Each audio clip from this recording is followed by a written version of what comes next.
안녕하세요. 사연 읽어주는 남녀입니다. 오늘도 와주셔서 감사합니다.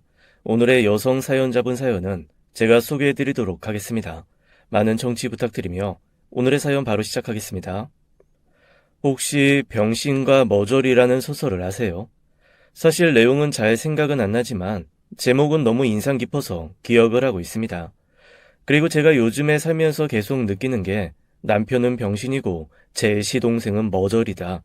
나는 영락 없이 병신과 머저리 사이에서 살고 있구나라는 생각을 해서 그런 것 같기도 해요.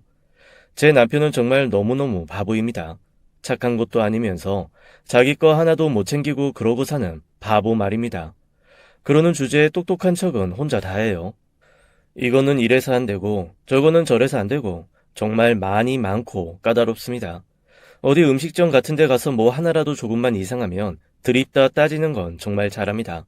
그런데 그 정도는 사람이 하는 일이니까 적당히 넘어갈 수 있는 것들이거든요. 적어도 제 생각에는 그래요.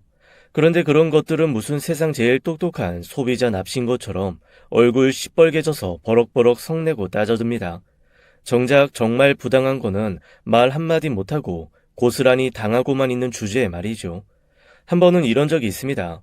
제가 시장에서 100원, 200원 깎는 것을 정말 못해요. 그거 깎아봐야 제가 갑부되는 것도 아니고 소위 깎는 재미에 그냥 하는 건데 저 같은 사람이 10명, 20명이면 파시는 분들은 여하튼 손해가 나는 거잖아요. 그런 게 불편해서 차라리 정확하게 가격표 붙어 있는 슈퍼를 갑니다. 그런데 남편은 같이 장 보러 가자고 하면 꼭 시장에 가려고 합니다. 사실 시장이 특별하게 더 싸거나 한 것도 아니거든요. 오히려 품목에 따라서는 더 비싼 것도 있고요. 그럼에도 불구하고 시장에 가려는 건 순전히 물건값 깎는 희열 느끼면서 본인이 합리적인 소비자인 것처럼 굴고 싶은 마음 때문입니다. 신혼 초에 몇 번 그런 걸로 부딪힌 이후에 아주 지긋지긋해서 저는 장 보러 가자고 하면 무조건 그냥 슈퍼로 가거든요. 그런데 그날 슈퍼에서도 사단이 났습니다. 왜 슈퍼에 가면 미리 싸놓고 바코드가 붙어있는 품목들이 있고 자기가 원하는 만큼 담은 후에 바코드를 따로 붙여서 가져가야 하는 경우도 있잖아요. 그때 아마 꽈리고추였을 거예요. 장조림하면서 조금 넣는 거라 그렇게 많이도 필요 없고 딱 한 주먹 있으면 되는 거였거든요. 그래서 제가 필요한 만큼 봉투에 넣어 가격표를 인쇄했습니다. 3,800원인가 3,850원인가 하여튼 4,000원이 안 되는 금액이 나왔는데 남편이 그걸 받아들더니 슬그머니 가격표를 떼는 겁니다. 그리고 이미 포장이 되어 붙어 있는 꽈리고추 중 하나의 가격표를 떼서 우리 봉투에 붙이더라고요. 한마디로 두 개의 가격표를 바꿔치기 한 거죠. 제가 너무 어이없어서 바꿔치기 한 가격표를 봤거든요. 그랬더니 글쎄 딱 30원이 적은 금액이더라고요. 아니, 지금 혹시 이 30원 싸게 사려고 가격표를 바꿔치기 한 거야? 30원이 어디야. 어차피 이미 포장된 거 사는 사람들은 자기가 직접 무게 달고 포장하는 수고를 안 하겠다는 거니까 그 정도는 더 주고 사도 돼. 그건 아니지. 이건 가격표 바꿔치기야. 범죄라고. 야, 돈을 안 내고 가져가는 게 범죄지. 난 돈 낸다잖아. 다만 지혜로운 소비자의 입장에서 30원 적게 사는 방법을 찾은 거라니까. 정말 주변 사람들이 들을까봐 창피해서 더 이상 말을 섞을 수가 없더라고요. 너무너무 창피했습니다. 사실 그날 다른 것도 더 살 것이 있었는데 남편을 옆에 두고는 아무것도 사기가 싫었습니다. 그래서 집으로 와버렸죠. 남편은 왜 장 보러 가서 꽈리고추 한 봉지만 사오는 거냐고 투덜거렸지만 그 말에 대꾸도 하기가 싫었어요. 그런데 제가 폭발한 건 그날 저녁이었어요. 글쎄 시어머니가 갑자기 전화를 하셔서 남편을 붙들고 눈물 바람을 하시는 겁니다. 친구를 만났는데 글쎄 친구가 지갑 안에 5만원짜리 6장을 넣고 다니는 걸 보여주면서 늙어서 지갑에 5만원짜리 몇 장도 없으면 쪽팔리고 인생 잘못 산 거라고 했다나요. 그러면서 자기 지갑에는 1,000원짜리 몇 장뿐이라고 그 말 듣고 상처가 돼서 잠이 안 올 것 같다고 하신 겁니다. 아이고 그랬더니 이 남한테만 착한 등신이 자기 엄마에게 덜컥 50만 원을 보내주는 거 있죠. 집 마누라는 30원 때문에 다시는 그 슈퍼 못 가게 부끄러움을 줬으면서 자기 엄마한테는 논의도 없이 턱 50만 원을 쏘더라고요. 그날 정말 크게 한바탕 했죠. 남편의 행동은 이렇게 매사 앞뒤가 안 맞습니다. 본인은 몰라요. 오히려 몹시 공정하고 세상에 다시 없이 아내를 위하는 남편인 양구입니다. 하지만 실상은 전혀 아닙니다. 아니, 방패까지는 바라지 않아요. 그냥 외부에서 오는 충격을 저한테 전달만 하지 않았으면 좋겠거든요. 예를 들면 저희 시댁 식구들의 행포 같은 것들 말이죠. 저희 시어머님 좀 이상하신 분이에요. 일방적으로 맏아들한테 집착하느라 처남들이 많이 서운한 게 보통 아들이 있는 집이 가진 고민이잖아요. 저희 집은 반대입니다. 맏아들에게 늘 희생을 요구하고 너는 맏이니까 참아야 된다. 맏이니까 그냥 넘어가라 이렇게 말씀하시고 모든 혜택과 관용, 이해, 배려 이런 것들은 다 시동생 차지입니다. 그래서 제가 잘할 때도 그랬냐고 물어봤더니 잘할 때도 그랬다고 대답하더라고요. 얼마나 심하냐면 저희가 2년 연애하고 결혼을 막 하려는데 시동생이 저희 결혼 날짜 잡았다고 얘기하는 그날 이렇게 말하는 거예요. 와, 타이밍 장난 아니네. 오늘 여자친구랑 얘기했는데 그 날짜보다 한 달 먼저 우리가 결혼하기로 결정했어요. 이렇게 말이죠. 너무 어이가 없잖아요. 저희는 2년 동안 연애하면서 서로 상견례하고 결혼 날짜 계속 잡으면서 조율을 6개월 넘게 해온 건데 시동생 여자친구 만난 지 딸랑 6개월 만에 결혼 선언하다니요. 그것도 저희 결혼한 몇 달 전으로 날짜를 잡다니 이거는 누가 봐도 무슨 일 있어도 나는 형보다 먼저 결혼하겠어라는 심술로밖에 보이지 않는 겁니다. 제가 너무나 황당한 얼굴로 그건 아니죠라고 얘기를 했더니 시동생이 피식피식 웃으면서 이렇게 말하는 거예요. 내가 평생 늦게 태어나서 동생 노릇하느라 너무 지겹거든요. 형수. 그래서 내 마누라도 둘째 취급받을까봐 내가 너무 걱정이 돼요. 그래서 결혼이라도 먼저 해서 며느리는 1등으로 만들어 보려고. 그러니 그냥 양보 좀 해요. 아니다. 뭐 날짜 자체를 좀 양보해주면 그날 형이랑 형수가 예약했던 거 뭐 우리가 좀 고스란히 받고. 아니 칼만 안 들었지 이게 무슨 강도짓 하는 소리인가 싶었습니다. 그래서 제가 그때만큼은 아주 냉정한 얼굴로 절대 싫다, 안 된다. 우리는 무조건 그날 결혼할 거고 하객들한테도 미안한 일이니까 도련님은 내년에 하셔라. 그렇게 얘기했습니다. 그러니 시동생이 얼굴 싹 굳히면서 이렇게 말하대요. 원래 첫 결혼에 축의금 더 많이 들어와요. 이때까지 형이 맞으라고 이런저런 혜택 다 받고 살았잖아요. 첫 축의금 좀 받겠단 게 어때서 그래요? 형수 그렇게 안 받는데 사람이 아주 꼬장꼬장하네. 점점 더 점입 가경인 뻔뻔함에 정말 기가 막히더라고요. 그런데 제가 거기서 진짜로 화가 났던 거는 아무 말도 하지 않는 남편의 태도였습니다. 아니 제가 뭐라고 하면 뭐해요. 자기 동생 단속은 자기가 해야 되는 건데 묵묵부답 아무런 말도 안 하더라고요. 시동생은 그럴 줄 알았다는 듯 피식피식 웃으며 저랑 남편 앞에 마지막 한마디를 던지고 일어섰습니다. 엄마 아빠도 그렇게 하라고 하셨으니까 저희 그렇게 합니다. 그렇게 벌떡 일어나 버린 시동생의 뒷모습을 보고 저는 그날 남편에게 헤어지자고 했습니다. 이미 청첩장이며 다 찍었는데 어떻게 헤어져? 그냥 우리가 두 번째로 결혼하자. 아니 내가 살면서 잘할게. 아니, 싫어. 저거는 엄연히 심술이야. 청첩장 찍은 거 파기하는 게 낫지. 거기에 매여가지고 결혼하는 거 나 싫어. 안 할 거야. 그리고 어차피 집도 우리 집에서 더 돈 많이 보탰고 혼수도 내가 다 할 거고. 나는 그냥 그 집에서 내가 따로 독립해서 나가서 살면 돼. 나 결혼 안 해. 당신이 집에 보탠 돈 그거 2천만 원 이번 주 안으로 돌려줄게. 우리 그냥 여기서 끝내자. 그러고 나와 버렸는데 그날부터 시어머니, 시아버지, 그리고 남편의 전화와 전화 공세가 정말 견디기가 어려울 정도였습니다. 전화를 받지 않고 수신 거부를 걸어두니 그 다음부터는 집이며 회사로 찾아오더라고요. 주변 사람들을 귀찮게 하는 건 물론이고 여튼 생활을 하기가 어려울 정도로 집요하게 굴기 시작했습니다. 특히 시어머니는 처음에는 달래다가 그 다음에는 화를 냈다가 다음에는 울면서 네가 좀 이해하고 넘어가주면 안 되냐고 하는 겁니다.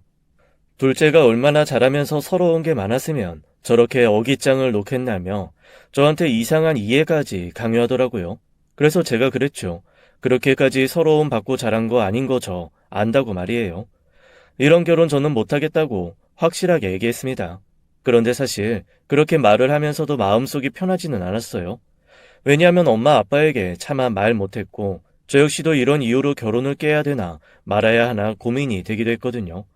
이래저래 정확한 판단이 안 서더라고요. 그렇게 어영부영 몇 주의 시간이 흘렀습니다. 그런데 그 몇 주 동안 일절 만나주지도 않고 제가 전화도 안 받으면서 피했던 남편이 저한테 아주 장문의 이메일을 보냈더라고요.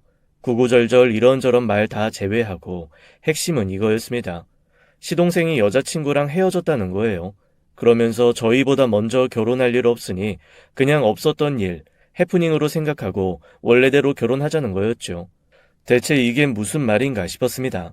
세계의 사랑인 양 만난 지 몇 개월 되지 않아 날짜까지 잡고 결혼하겠다고 펄펄 뛰며 드레스 투어 다닐 때는 언제고 갑자기 지금 와서 결혼을 안 하겠다고 하니 어이가 없었습니다.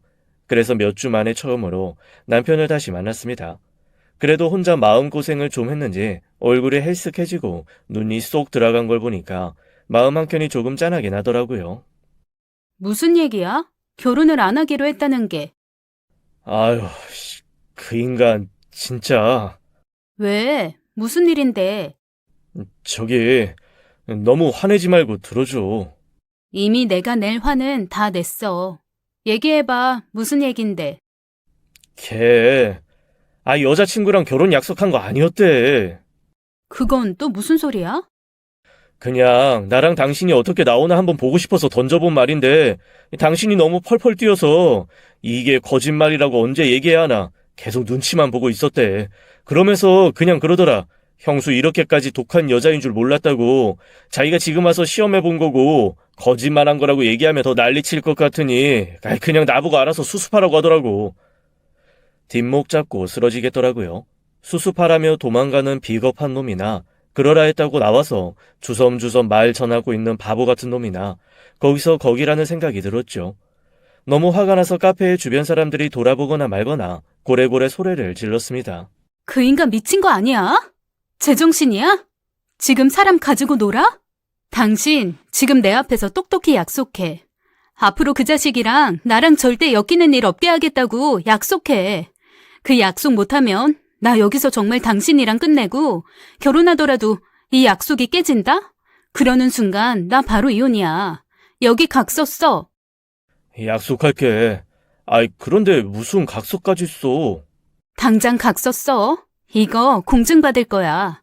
이거 안 쓰면 나 당신이랑 정말로 결혼 안 해. 한운 수 없이 남편은 저한테 자필로 각서를 써주었습니다. 시동생과 엮여 제가 다시 한번 분통이 터지는 사건이 생기면 주저없이 제가 원하는 모든 것을 들어주겠다는 거였죠. 거기에 저희 부부가 가지고 있던 재산을 모두 저한테 양도하고 말없이 물러나겠으며 그 중재를 하지 못한 보상으로 매달 얼마씩 위자료로 주겠다는 이런 각서였어요. 사실 그때는 저도 장난 반, 진담 반이었습니다. 그런 각서가 정말로 효력이 있을 거라는 생각도 안 했고 그런 각서를 쓴다고 해서 진짜 남편이 시동생과 연을 끊거나 앞으로의 결혼 생활에서 시동생의 횡포를 막아줄 거라고는 사실 기대하지 않았어요. 그래도 제 자존심에 이런 거 하나는 받아놔야 속이 시원하겠다 싶더라고요. 그래서 우선 남편에게 각서를 받고 돈에 대한 액수도 상세히 적은 후 정말 공증을 받았습니다. 그리고 또 하나 조건을 걸었습니다. 시어머니에게 가서 저한테 사과하라고 하는 거였죠. 그랬더니 남편이 몹시도 곤란한 얼굴로 저한테 더듬더듬 빌더라고요. 저기 우리 엄마 지금 너무 충격받으셔서 너한테까지 사과하라 그러면 엄마 진짜 어떻게 될 수도 있어. 둘째가 그런 거짓말을 했다는 것도 엄마는 너무 쇼크여서 지금 알아놓으셨단 말이야. 어제는 병원 가서 링겔까지 맞고 오셨어. 병원에서 링겔까지 맞았다는 얘기를 들으니까 제 마음이 조금 약해지더라고요. 그리고 엄밀히 따지면 시동생 편을 들기는 했지만 어머니도 속긴 속은 거잖아요. 게다가 남편이 너무 사정사정하면 싹싹 비니까 그냥 이쯤에서 용서하고 우리 둘만 잘 살자라는 생각도 들었습니다. 그래서 저희 친정 부모님께 아무런 말도 하지 않고 그냥 조용히 결혼을 진행하기로 마음먹었습니다. 결혼식의 시작은 무난했습니다. 중간중간 시동생이 쓸데없는 소리를 해가지고 결혼식장에서도 몇 번 제가 울컥하기는 했지만 거기까지는 뒤집어질 수는 없었죠. 시동생이 그런 말을 할 때마다 남편 얼굴이 하얗게 질리면서 안절부절 못하며 자기 동생을 뜯어 말리는 걸 보면서 마음을 다스리기로 했고요. 그래도 이 사람이 이렇게까지 하니 일단은 참고 가만히 있어야겠다. 오늘은 아무 말도 하지 말아야겠다 라는 생각을 하게 된 겁니다. 그런데 진짜 말끝마다 아주 얄밉고 꼴 보기가 싫은 게 이루 말할 수가 없더라고요. 축의금 세고 있는 남편 동창 옆에 슬그머니 가서는 글쎄 저 들으라는 듯 이러는 거 있죠. 아유, 이 첫 축의금 이게 참 장난이 아닌데 이게 다 내 거였어야 되는데 아이고 아까워라. 아이고 아까워. 계속 그런 소리를 해서 오히려 남편 친구가 형 결혼식에서 뭐 하는 거냐고 한 소리 통박을 줄 정도였습니다. 그리고 더 기가 막혔던 건 자기 결혼도 아니면서 사돈의 팔촌, 몇 년간 연락 끊긴 후배들까지 싹 불러다가 축의금 낼 필요 없다고 밥이나 한 끼 먹자고 부른 거라며 식권을 30장 넘게 가지고 가서 다 뿌린 거 있죠. 나중에 손님들한테 인사 다니면서 그 테이블 앞에서 제가 표정 관리가 안 돼서 정말 쓰러지는 줄 알았습니다. 술도 산더미처럼 쌓여 있죠. 다들 얼큰하게 취해서 다른 손님들 눈살 찌푸릴 정도로 시끄럽게 떠들며 거기서 동창회를 하고 있는데 테이블을 엎고 싶더라고요. 정말 가족만 아니었으면 싹 다 벗겨가지고 채찍으로 펑펑 때려주고 싶을 정도로 밉고 야속했습니다. 정말 꼴도 보기 싫고 눈도 마주치고 싶지 않아 그 테이블 휙 돌아서니까 글쎄 시동생이 제 뒤에 대고 뭐라고 그러는 줄 아세요? 아이고, 우리 또 대쪽 같은 형수님 골라셨네. 저렇게 대꼬챙이 같아서 우리 형 어떻게 살라나 몰라. 매일 저녁 콕콕 찔려서 아주 그냥 온몸에 피 철철 흘리면서 가는 거 아닌가 모르겠어. 여자가 좀 푸근한 맛이 있어야지. 아이고, 꼬챙이. 야, 무슨 고슴도치 품고 사는 것 같을 것 같아. 이거는 엄연한 성희롱이잖아요. 너무너무 화가 나서 결혼식이고 뭐고 할 말은 해야겠다라고 하는 그 순간 시어머니가 옆에 쓱 나타나 시동생을 토닥토닥 하면서 이러시는 겁니다. 아이고, 얘가 취해서 지가 지금 무슨 소리 하는지도 모르네. 평소에 자기 형수 참 좋아하는 앤데 얘 세아가 술 먹고 하는 말은 귀담아 듣는 거 아니다. 이런 거 귀담아 듣고 또 정색하고 돌아지고 그럴 건 아니지? 내가 술 깨면 잘 타이를 테니까 너는 가서 다른 손님들한테 인사해라. 그런데 시동생은 누가 봐도 술 취한 그런 모습 아니었거든요. 오히려 평소보다 더 멀쩡한 상태였습니다. 그럼에도 불구하고 시어머니가 그렇게 얘기하는데 제가 술 안 취했다고 알코올 지수 확인해보자고 그럴 수 없는 노릇이잖아요. 그저 부글부글 끓는 속을 다스리며 그 자리를 벗어나는 수밖에 없었습니다. 그쯤 되니까 제 남편한테도 정말 너무너무 화가 나는 거예요. 거기서 똑 부러지게 엄마는 얘가 뭐가 술에 취했냐고 따져주는 것도 아니면서 그렇게 제 눈치를 보며 안절부절 어쩔 줄을 모른 채 있는 것도 미웠습니다. 여기 치이고 저리 치여가면서 그렇게 기죽어 있는 모습도 그것도 그거대로 꼴보기 싫더라고요. 결국 그날 저녁 저는 결혼 첫날 밤에 남편한테 있는 대로 성질을 내고 화를 내면서 토라져서 등 돌리고 누워 자버리고 말았습니다. 이후 신혼여행이 당연히 마냥 좋지는 않았죠. 서로 서먹하고 어색하게 굴다가 한국 들어오기 이틀 전부터 그나마 조금 신혼여행다운 그런 여행을 했습니다. 속상하더라고요.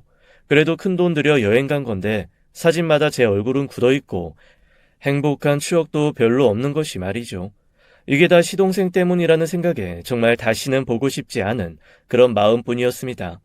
그런데 보고 싶은 사람은 그렇게 보고 싶다는 간절함을 품은 채 별 보고 빌고 달 보고 빌어도 볼 수가 없는데 보기 싫은 사람은 고개만 돌려도 눈에 띄는 게 아이러니더라고요. 아니 하필 시동생이 옮긴 회사가 저희 신혼집이랑 가까운 거예요. 평생을 팽팽 놀다가 비록 비정규직의 3교대 근무인 회사이기는 하지만 그래도 취직이라는 것을 했으니 축하할 일이기는 했거든요. 시부모님은 무슨 고시 패스라도 한 것처럼 경사 났다고 펄펄 뛰며 좋아하셨고요. 그 상황에서 저만 신혼집 근처에 취직했다고 싫어할 수는 없잖아요. 그럼에도 불구하고 불편한 건 사실이었습니다. 하다못해 제가 주말에 잠깐 산책을 나가려고 할 때도 주말 근무로 나온 시동생과 마주치는 일이 종종 있었습니다. 그때마다 생판 모르는 남처럼 굴 수도 없고 그렇다고 반갑다며 인사하는 건 더 싫었습니다. 그저 멀리서 시동생인 것 같다 그러면 그냥 괜시니 옆에 있는 가게도 들어갔다가 다시 뒤돌아서 집에도 갔다가 제가 오히려 죄 지은 사람처럼 피하고 있더라니까요.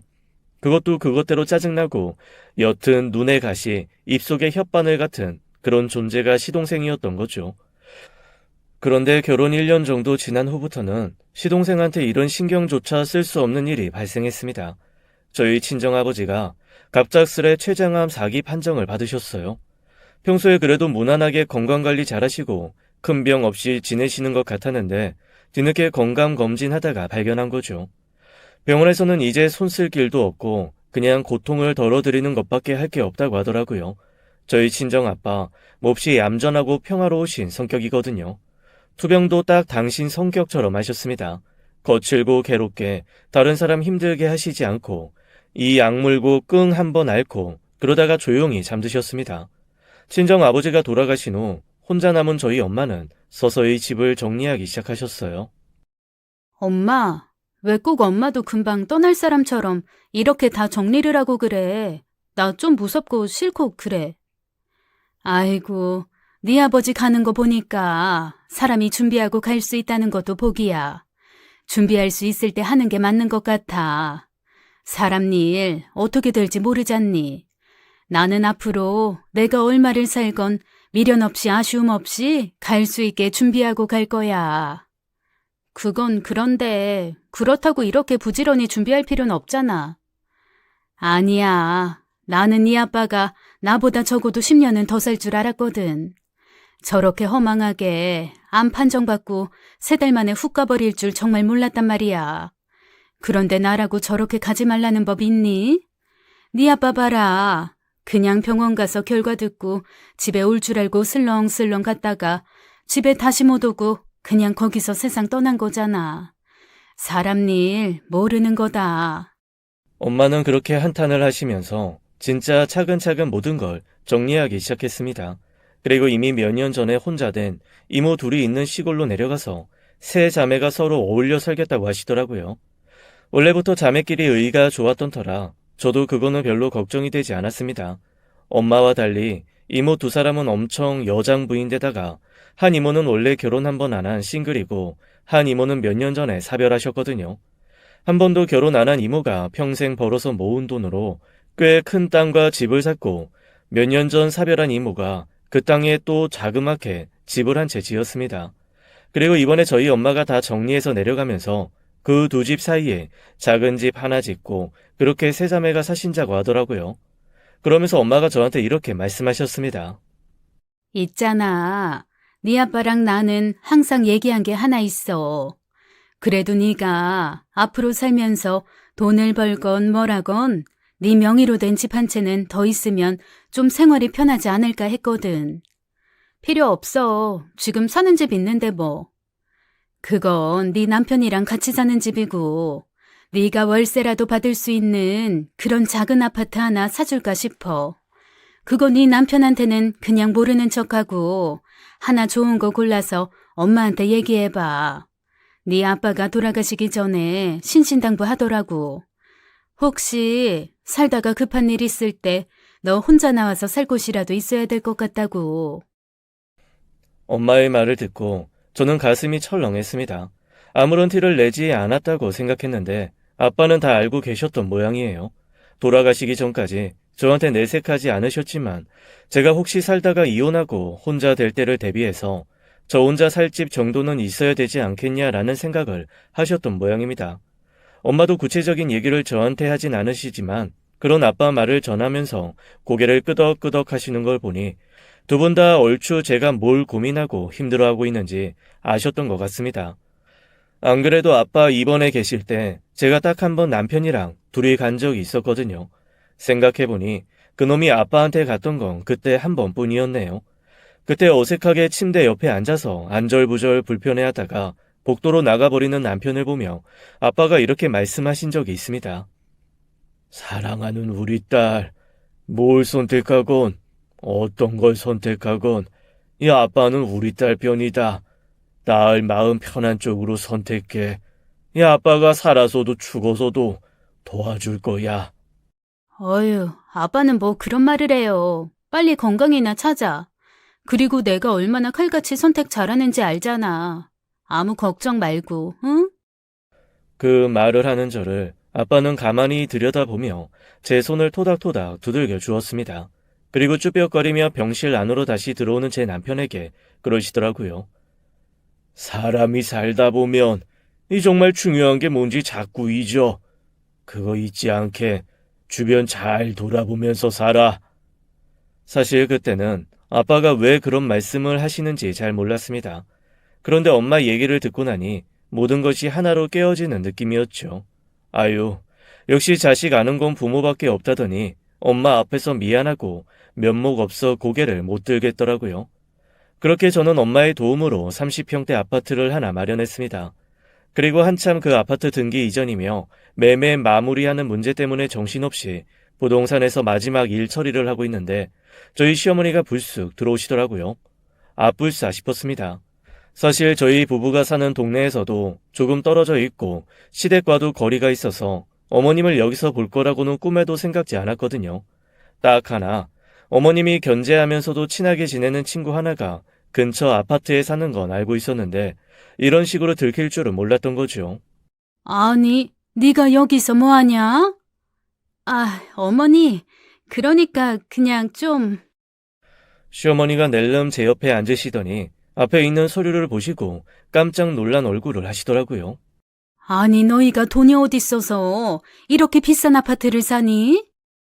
그러자 주책 맞은 부동산 아줌마가 시어머니를 보면서 환하게 웃으시며 글쎄 이러시는 거 있죠. 아유, 친정 부모님이 사주시는 거래요. 부러워라. 나도 이런 친정 부모님 있으면 얼마나 좋아? 그러자 시어머니 얼굴이 순간 번들번들해지기 시작했습니다. 저 얼굴, 제가 너무 잘 아는 얼굴이에요. 욕심으로 가득 들어찬 얼굴 말이죠. 그래서 제가 그 자리에서 그냥 이렇게 얘기했습니다. 아, 완전히 사주시는 건 아니고요. 그냥 일단 엄마가 조금 재산을 정리하고 계셔서 제 명의로 하나 해놨다가 엄마 필요하시면 다시 드릴 거예요. 예, 내가 바보인 줄 아니? 우리 나이에 자식한테 아파트 사주면 그게 다 재산증여지. 그걸 또 뭘 다시 받겠니? 그리고 너도 한 번 받았으면 끝이지 뭘 다시 드리고 그래? 별 쓸데없는 소리도 다 한다. 아유, 어쨌건 아파트 위치도 좋고 좋네. 아주 쓸모가 많겠어. 그렇게 찜찜한 얘기를 하고 시어머니가 훅 나간 후 저는 엄청 고민에 빠지기 시작했습니다. 그리고 계약서를 가만히 들여다봤죠. 아직 사인할 곳이 많이 남은 그 계약서를 한참 보다가 저는 부동산 사람에게 잠시 미루고 싶다는 얘기를 했습니다. 부동산 사람이 몹시 당황한 얼굴을 하더라고요. 오늘 계약금 서로 주고받고 계약서 쓰는 날인데 지금 와서 미루겠다고 하면 어떻게 하냐는 거죠. 그래서 제가 이랬습니다. 사실 조금 더 큰 집 하나 볼까 싶어서요. 안 그래도 집이 너무 작은 것 같아서 좀 고민하고 있었거든요. 아, 그래요? 그럼 잘 됐다. 이 집 내놓으신 분이 조금 큰 집도 하나 갖고 계신데 오히려 이 집보다 그 집 하는 거 훨씬 더 좋아하실걸요? 이게 작은 집들은 매물이 금방금방 나가는데 큰 집은 덩치가 커서 그런지 의외로 잘 안 나가. 아, 그래요? 그러면 혹시 집주인 지금 오고 계실 텐데 오시면 다시 얘기 나눠도 될까요? 아유, 그럼요. 일단 오늘 계약은 미뤄야 할 것 같다고 제가 지금 전화부터 넣을게요. 저는 그렇게 부동산 주인에게 잠시 계약을 미뤄달라고 했습니다. 집주인은 통화로 자기도 큰 집 하는 게 더 좋다며 일단 집 한번 보고 마음에 들면 계약은 다음날 다시 잡자고 하더라고요. 다행히 큰 집이 훨씬 더 마음에 들어 계약 날짜를 다시 잡고 일단 집으로 돌아왔습니다. 그런데 그날 저희 시어머니가 시동생과 함께 불쑥 집으로 찾아왔습니다. 남편이 너무 당황해서 대문 앞에 석상이 된 것처럼 우뚝 서서 저를 보며 안절부절 못하고 있더라고요. 시어머니와 시동생은 너무나 당당한 얼굴로 저희 집에 들어와 그냥 아무렇지도 않게 자신들이 사온 케이크도 먹고 커피도 타달라고 해서 마시더라고요. 그리고 의미 없는 수다를 떨며 슬쩍슬쩍 제 눈치를 살폈습니다.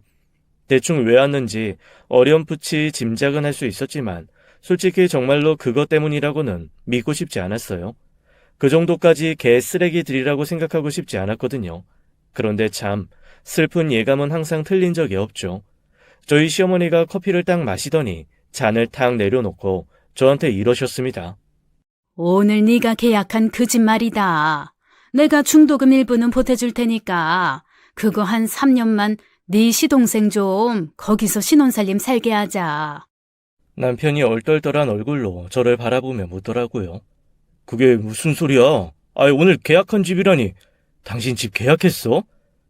제가 대답하기도 전에 시어머니가 이렇게 얘기하셨습니다. 꼭 자기가 집을 산 것 마냥 잔뜩 흥분한 목소리였습니다. 아니, 오늘 부동산 앞을 지나가는데 제가 앉아서 계약서 쓰고 있더라고.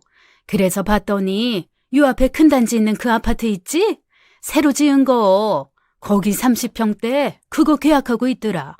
그래서 내가 이게 뭐냐고 물었더니 친정어머니가 사주셨다는 거야. 아니, 너는 대체 그런 걸 왜 네 남편에게도 말을 안 하니? 아주 의문스러워. 어휴. 남편의 얼굴이 아주 볼만하더라고요. 저한테 뭔가 서운하고 화가 난 건 난 거고 어머니가 무슨 말씀을 하실지 불안하기도 하고 한마디로 안절부절 못하는 모습이 역력했습니다. 아들이 불지옥과 또 다른 지옥 사이에서 널뛰고 있는 건 안중에도 없는 시어머니는 그 와중에도 눈치 없이 말을 이어나갔습니다. 내가 또 눈썰미가 있잖니. 딱 동호수 외워뒀다가, 응? 아까 오후에 부동산에 슬그머니 전화해서 물어봤지. 그랬더니 사자마자 전세 줄 거다 뭐다 뭐 그런 얘기 했다고 그러더라고. 맞지? 그래서 내가 지금 제안하는 거야. 전세금을 시세대로 다 주고받는 건 가족끼리 조금 정없으니까 중도금 일부 조금 보태주고 그거 그냥 얘네 지금 결혼하고 나서 살게 하면 어떻겠냐는 거지. 아유, 생판 남이 사는 것보다 낫지. 안 그래? 당신 이 얘기가 진짜야? 그 자리에서 아무 말도 하지 않았습니다. 그리고 솔직히 속으로 안도의 한숨을 쉬었습니다. 사실 제가 좀 더 큰 집 계약하겠다고 얘기하면서 부동산 주인한테 이렇게 말했거든요. 저희 시어머니가 분명 전화해서 이것저것 꼬치꼬치 캐물을 거예요. 그때 그냥 그 집 사자마자 전세 줄 거라고 중도금 일자 조금 밀어달라고만 했다고만 말해주세요. 제가 더 큰 집 계약했다는 말은 하지 마시고요. 아유, 죄송해요. 제가 그래도 사람 많이 대하는 직업이라 눈치가 없는 편은 아닌데. 아깐 제가 너무 큰 실수했네요. 정말 죄송해요. 아유, 그런 어머니인 줄도 모르고 내가 너무 쉽게 얘기했네. 미안해요. 나 때문에 혹시 피해보는 건 아니죠? 부동산 주인은 워낙 눈치가 빠르시다 보니 제가 무슨 얘기하는지 대충 알아들으시면서 오히려 저한테 사과하시더라고요. 아니에요. 전혀 그런 건 아니고요. 대신 그냥 저희 어머니가 전화 주시면 그냥 그 집 중도금 날짜만 좀 미뤄달라고 했다고, 그리고 매매하자마자 바로 전세 줄 거니까 전세 알아봐달라고 했다, 이렇게만 얘기해 주세요. 알겠어요. 그거는 내가 그렇게 해줄게요. 그렇게 부동산 아줌마의 전화 끊은 지 불과 몇 시간도 되지 않아 아니나 다를까 시어머니가 시동생 끌고 저희 집에 쳐들어온 거였습니다.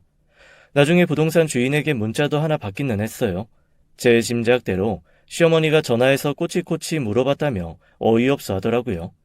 그래서 시어머니가 집으로 밀고 들어왔을 때 반은 체념하고 반은 각오한 상태였던 거죠. 하지만 솔직히 남편과 공동 명의를 해달라고 하거나 그 집으로 들어가고 지금 살고 있는 신혼집 팔아서 돈 좀 보태달라고 할 줄 알았습니다. 그 큰 집을 공짜로 시동생 신혼살림 차리게 해주라는 말은 할 줄은 몰랐죠. 남편이 당황하면서 어쩔 줄 몰라 하더라고요. 아마 머리가 복잡했을 거예요. 제가 시동생이나 시어머니가 이런 식으로 나오는 거 너무 싫어하는 걸 아니까요. 그런데 참 사람 안 변하죠. 만약 그 자리에서 남편이 버럭버럭 화를 내면서 뭐라고 집어던지며 쓸데없는 소리 말라고 한마디만 했으면 저는 아마 조금 마음을 너그럽게 먹었을지도 모릅니다. 하지만 이 비겁한 바보는 거기서도 입을 다물고 있더라고요. 그래서 제가 그냥 덤덤하게 이야기했습니다. 그 집 매매 다 끝나는 게 도련님 결혼하고도 한 1, 2주 후일 텐데요. 아유, 1, 2주야 기다리면 되지. 호텔에 한 일주일 있는다고 집이 달아나니? 그때 가서 천천히 살림사서 넣으면 되고. 얘가 지금 살 집이 없니 뭐가 없니? 그냥 그런 집에 들어간다는 게 중요한 거지. 어머님이 중도금 주시는 거죠? 빌려주시는 거 아니고 주시는 거 맞죠? 그럼 애들 집 해주려면 그거 몇 배는 될 텐데 내가 2천만 원 해줄게. 그러면 그 중도금만 좀 미리 주세요. 그래야 잔금 일정이라도 좀 땡겨보죠. 지금으로서는 도련님이 결혼할 날짜 한 달 뒤에 그 사람들이 집 나가는 건데 중도금 주면서 이사 비용도 좀 주고 중도금 좀 일찍 줄 테니 잔금 일정 좀 당기자고 하면 그쪽도 좀 일찍 나갈 수 있겠죠. 아, 그럴래? 그래. 그리고 어차피 내가 명의를 바꿔달라는 것도 아니고 그냥 그 집에 좀 당분간 애들 돈 모을 때까지만 살자고 하는 건데. 그래, 그렇게 해. 네가 말귀를 알아들어주니 나로서는 마음이 참 편하다. 시어머니는 그렇게 말하면서 자기가 중도금 2천만 원을 꼭 보름 만에 해주겠다고 약속을 하고 집을 나섰습니다. 남편이 제 눈치를 슬슬 보면서 어쩔 줄을 몰라 하더라고요. 당신 정말 그 집 제 살게 해도 돼? 뭐 그러든가 말든가. 그리고 이건 이거고 나 당신한테 할 말 있어. 나 당신이랑 이혼은 해야겠어. 뭐라고? 갑자기 왜? 얘기했잖아. 당신 나한테 각서 쓴 거 잊었어? 시동생이 나를 더 힘들게 하거나 괴롭게 하면 두말 없이 이혼해주겠다고. 그냥 이혼해. 당신 이 상황에서도 단 한마디 내 편 들어주지 않았잖아. 내가 내 편 한 번 안 들어주는 사람이랑 왜 더 살아야 돼? 그럴 이유가 없지. 우리 남편은 꼴먹은 벙어리가 돼서 아무 말도 못하더라고요. 저는 화장대 안에 깊이 넣어두었던 이혼 서류에 사인을 해서 남편에게 건네주었습니다. 그냥 이 모든 걸 빨리 끝내고 싶은 생각밖에 없었어요. 시동생의 결혼은 불과 한 달 뒤였고 동서될 여자도 시동생과 조금도 다르지 않은 정말 부창부수 끼리끼리인 여자였거든요. 그 집에 정말 하루라도 더 가족으로 엮이고 싶지 않았습니다. 이 바보는 저를 붙들 핑계도 생각도 마음도 없는지 이틀 동안 종이가 꾸깃꾸깃해질 때까지 이혼 서류를 펴고 적고 하다가 결국 사인을 했습니다. 결혼한 지 얼마 되지도 않은 데다가 결혼할 때 제가 해온 재산이 훨씬 많아서 재산 분할은 제 쪽으로 훨씬 많이 하기로 했어요. 제가 시동생 결혼 끝날 때까지는 우리 이혼했다는 얘기 아무한테도 하지 말라는 얘기를 하니까 남편이 일단 그건 알겠다고 하더라고요. 그래서 저한테 이렇게 말하는 겁니다. 내가 바보 같고 우유부단하고 그런 건 알아. 그리고 그것 때문에 당신 많이 힘들게 한 것도 알고 미안해. 내가 조금 더 똘똘했으면 우리가 결혼 생활을 좀 더 잘할 수 있었을 텐데. 알았으면 됐어. 그런데 이것도 그냥 당신이 선택한 거야. 난 더 이상 이 생을 유지하지 않겠다는 선택을 한 거고. 사실 얼마 전부터 남편은 다른 여자와 은근슬쩍 만나는 중이었습니다. 제가 이혼을 고민할 때부터 남편 주변 탐문을 시작하다 알게 된 일이죠. 상대방도 유부녀여서 둘이 근교로 여행 정도 다녀오는 게 전부였지만 블랙박스에 녹음된 것, 서로 주고받은 문자는 충분히 외도 증거가 될 만한 것이어서 착착 모아둔 상태였습니다. 그나마 속 안 썩이던 남편마저 이 꼬라지이니 이 집안에서 저는 숨 쉬는 것조차 힘든 상황이었던 거죠. 언젠가부터 남편뿐 아니라 시어머니와 시동생을 보면 숨이 턱턱 막히고 심장이 쪼여오곤 했거든요. 마치 극도의 스트레스 상황을 앞에 마주한 듯 손발이 덜덜 떨리기도 했고요. 더 이상 이렇게 살 수는 없었다는 생각이 더 강했습니다. 거기에 남편도 외도를 시작했으니 더 이상 저를 붙들어둘 명분이 없었던 거죠. 저는 남편에게 만약 본가에 우리 이혼에 대한 얘기를 한마디라도 하게 되면 외도 증거를 상대뿐 아니라 지금 다니고 있는 회사에까지 싹 뿌려 사회적 매장을 해버리겠다고 했습니다. 당연히 이 비겁한 놈, 자기가 살려고 입 꾹 다물어 주더라고요. 아이도 없는 상황이라 저희의 이혼은 별다른 조정기간 없이 합의로 착착 진행이 되었습니다.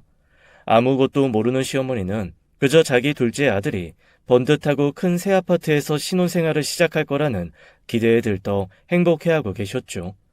그리고 정말 돈 한 푼 나올 구석 없는 양반이 어디선가 진짜로 2천만 원을 구해서 저한테 갖다 주시더라고요.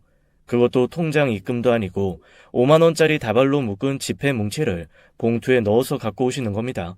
딱 봐도 어디서 빌려온 돈이 분명했습니다. 그러거나 말거나 저는 얼른 그 돈을 받았어요.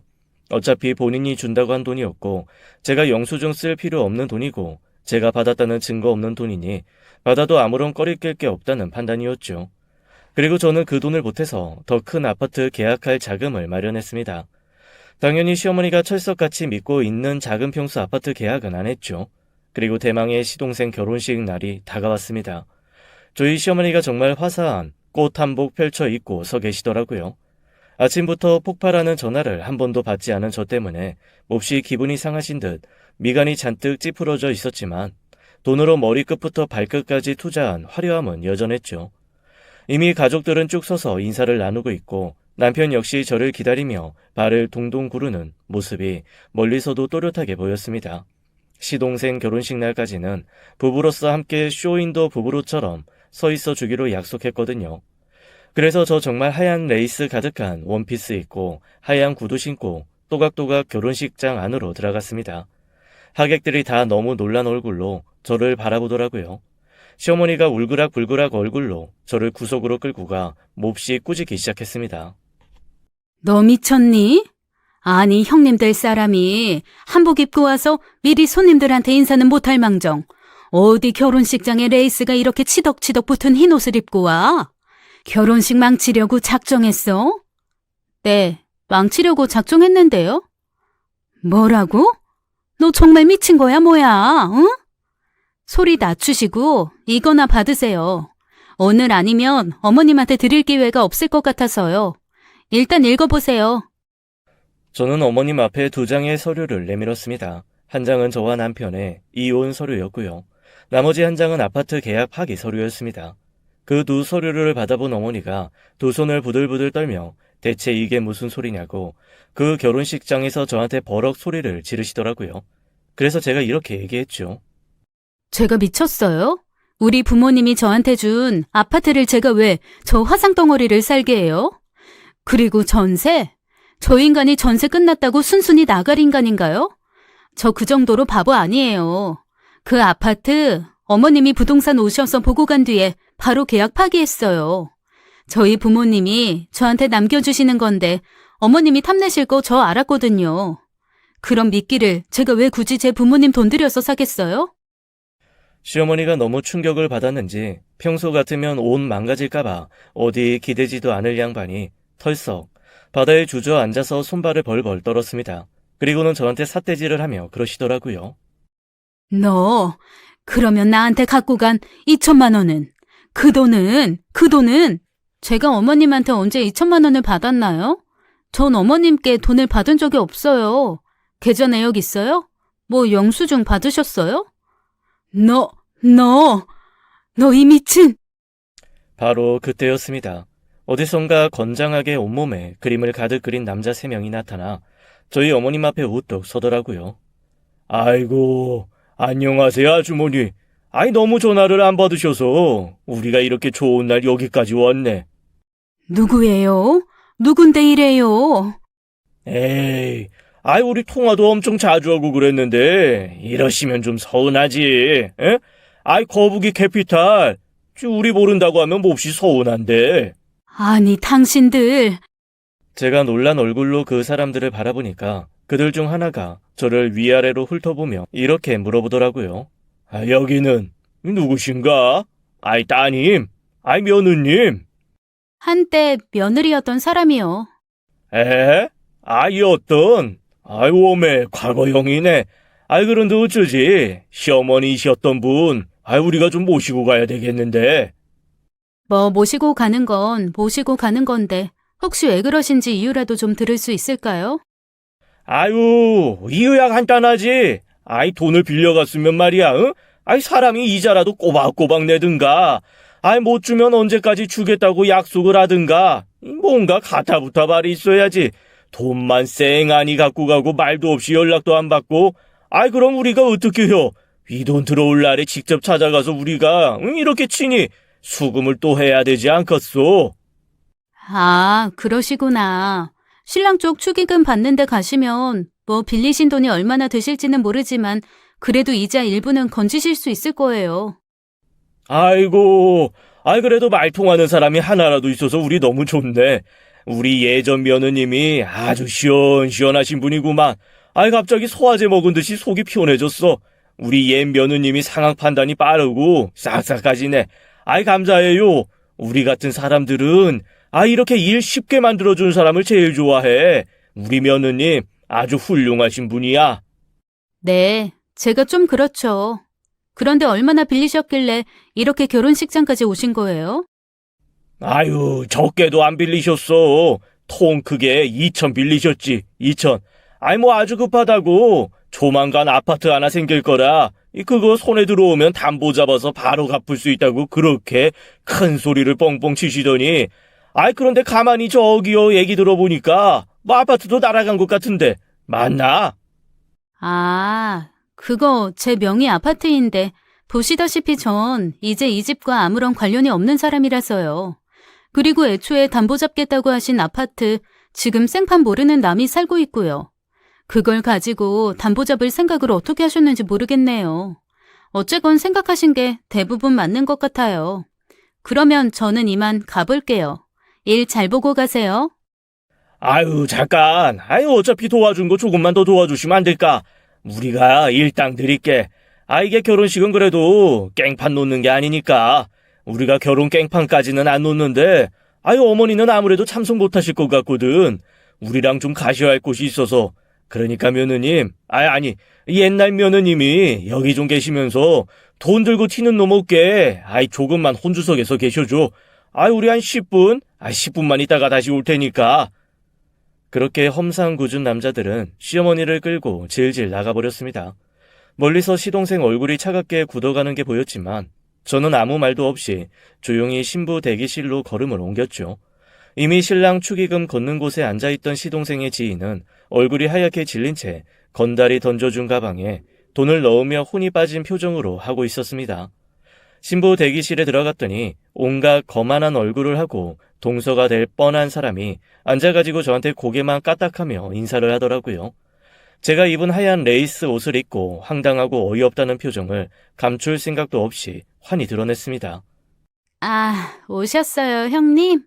안 그래도 집 해주신다는 말에 제가 감사 인사라도 드렸어야 되는데 제가 너무 정신이 없어서 전화도 한번 못 드렸어요. 그런데 입고 오신 옷이 좀 서운하네요. 아, 집? 고마울 거 없어. 그거 다 무산됐거든. 네? 그게 무슨 얘기예요? 무산됐다뇨? 그럼 저 어디서 살아요? 그거야 당신네 부부가 알아서 할 일이고. 난 이제 이 집안 사람이 아니라 굳이 나한테 형님이라고 부를 이유도 없고. 그리고 조금 아까 밖에서 보니까 시어머니 사채업자들한테 끌려가시는 것 같던데. 뭐라고요? 시동생과 결혼할 여자는 부케까지 내던지고 벌떡 일어나 결혼식장 로비로 뛰어나갔습니다. 그리고 조금 있다 시끌시끌한 소리가 밖에서 들려오기 시작했습니다. 속였다느니 사기의 결혼이라느니 오늘 이 결혼식 무효라느니 난리 부르스가 벌어지고 있더라고요. 거기에 시동생은 뻔히 다 보고 들었으면서 뻔뻔하게 그게 무슨 소리냐고 나는 들은 적 없다며 정말 온갖 변명을 늘어놓기 시작했습니다. 곧이어 돈을 가지러 온 건달들과 부딪히는 소리에 온갖 욕과 폭언이 난무하더라고요. 그 가운데서 제일 멍청한 남편이었던 놈은 이러지도 저러지도 못하고 그저 두리번 거리다가 힘 빠지고 기 빠졌는지 한쪽 구석 가서 얌전히 앉아있기 시작했습니다. 세상에 얼마나 어이가 없던지 어쨌건 저는 그 결말이 어떤지 다 보지도 않고 그냥 나와버렸습니다. 그러거나 말거나죠 뭐. 제가 나오는 길에 사채업사 한 사람이 다시 부지런히 식장 안으로 들어가다 저랑 마주쳤거든요. 그 사람이 절 보고 먹정케 웃으며 이렇게 얘기하더라고요. 예, 우리 며느님 감사합니다. 우리 며느님 다음에 필요하시면 한번 찾아오세요. 저희가 이자 잘 해드릴게. 아, 네. 그렇게 어이없는 인연을 하나 또 만들고 저는 총총 걸음으로 집에 돌아왔습니다. 그리고 미리 싸뒀던 짐을 싹 빼서 제가 이혼 직후 계약한 새 집으로 싹 옮겼어요. 신혼집으로 살고 있던 집은 곧 팔리면 남편이 거기 투자했던 돈 일부 돌려주고 나머지는 제가 현금으로 가져올 생각입니다. 지금 생각해보면 사실 못되게 군 시동생이나 시어머니보다 중간에서 아무것도 안 하고 멍청하게 방치하기만 한 남편이 더 밉기도 해요. 어쨌거나 이 모든 걸 다 잊고 새 출발 한번 해보려고요. 다시는 남한테만 착한 사람 만나지 않을 겁니다. 아주 지긋지긋하거든요. 지금까지 사연 읽어주는 남녀였습니다. 끝까지 함께 해주신 여러분 감사드리며 저희는 다음 사연으로 돌아올게요. 감사합니다.